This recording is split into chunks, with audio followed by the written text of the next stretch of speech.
In the previous episode, Ben summoned Hades in order to save both Mal and Audrey's lives. But it looks like the underworld ruler's powers are enough to revive just Audrey. Mal is standing lifeless in the bed, while the VKs say their final words to her.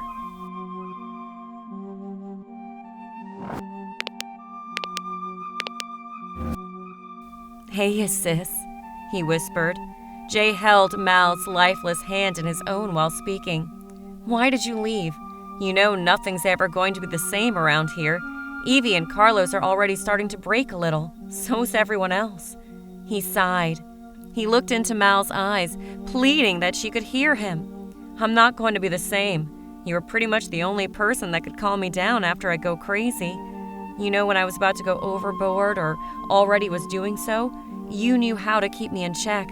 You protected me just like you did for Evie and Carlos. I'm so sorry that I didn't protect you in the end. You're my sister, Mal, just like you're Evie and Carlos's. This world won't be the same without you. There's going to be a lot of grief. Soon everyone will manage to breathe again. But I'm not so sure about Evie, Carlos, Ben, and I. We'll always be in grief. We'll never forget you.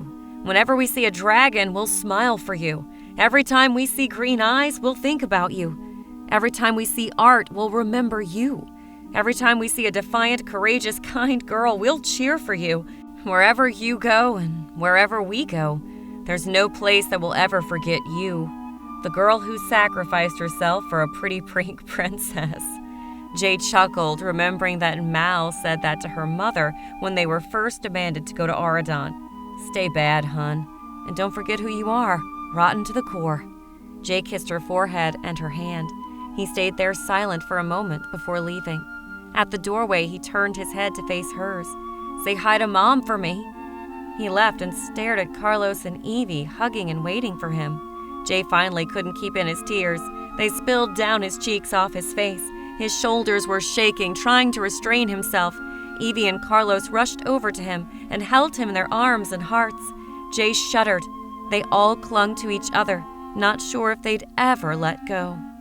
Hades watched them from standing next to his daughter. He sighed and looked back at her.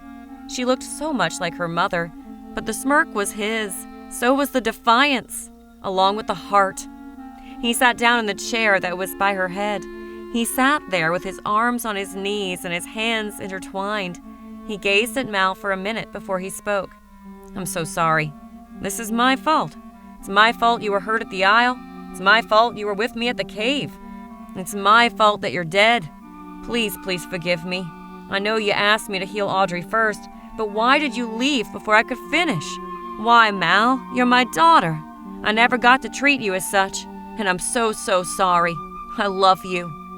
Hades whispered the last of his goodbye. He kissed her forehead and whispered, "I love you," one more time before walking slowly out the door. The guards got ready to put the chains back on him. He couldn't meet anyone's eyes. Ben stood next to Mal for a while before speaking. It felt like it was just yesterday he asked her to marry him, but it felt like years since he heard the flatline. He walked over to her and sat in the same chair as everyone else had before him. He put his head in his hands and just started to sob. He sobbed like a friend who'd lost a friend, a husband who'd lost a wife, a soulmate who lost his true love. He looked at Mal and opened his mouth to say goodbye, but his voice cracked before doing so. He took a deep breath and tried again. "Whew. Mal, Bertha, I love you like the plants who love the sun. I love you like the waves love the sea. I love you like you're the only star I see in my life, because you are. I love you so much. I'm so sorry for everything I did that made you feel inadequate.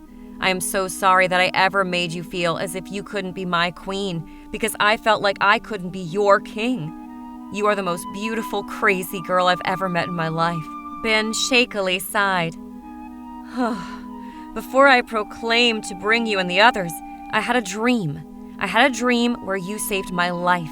Your eyes were greener than emerald, your heart more purple than a blooming violet, your smirk larger than an average one. I knew at that moment that I had to find out who you were, no matter what the cost was going to be. I have loved you since I first laid eyes on you. I will never be regretful for all the times we shared, the bad and the good. I will never forget the girl who took my heart away. I will never be the same without you, Mal. I love you, and I know I could have been with you by my side. I would trade my kingdom, my heart, my soul for you to be alive. If I could, I would. But I doubt Evie will let me."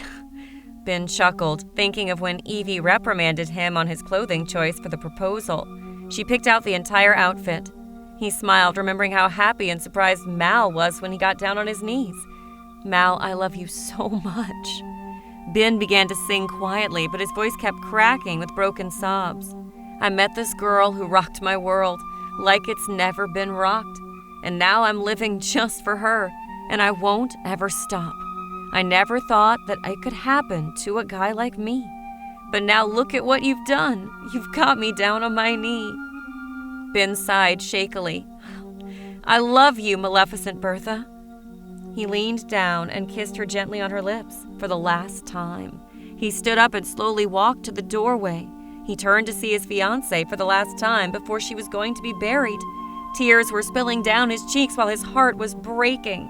He slowly turned, but before he could even take one step into the hallway, he heard a voice. "You're going to leave me so soon?" Ben quickly turned around to see the girl who he thought he was never going to breathe again, let alone speak, with her eyes open and her face set in a smirk. "Mal?" His voice broke. She raised an eyebrow. "Who else would I be?" she replied. He laughed in unbelief and ran to her with the rest of the group practically on his heels. "Mal!" Ben almost slammed right on top of her, kissing her with all the passion and love he thought he'd never get to do. She slowly pulled away for the need to breathe and smiled. "I'm back,"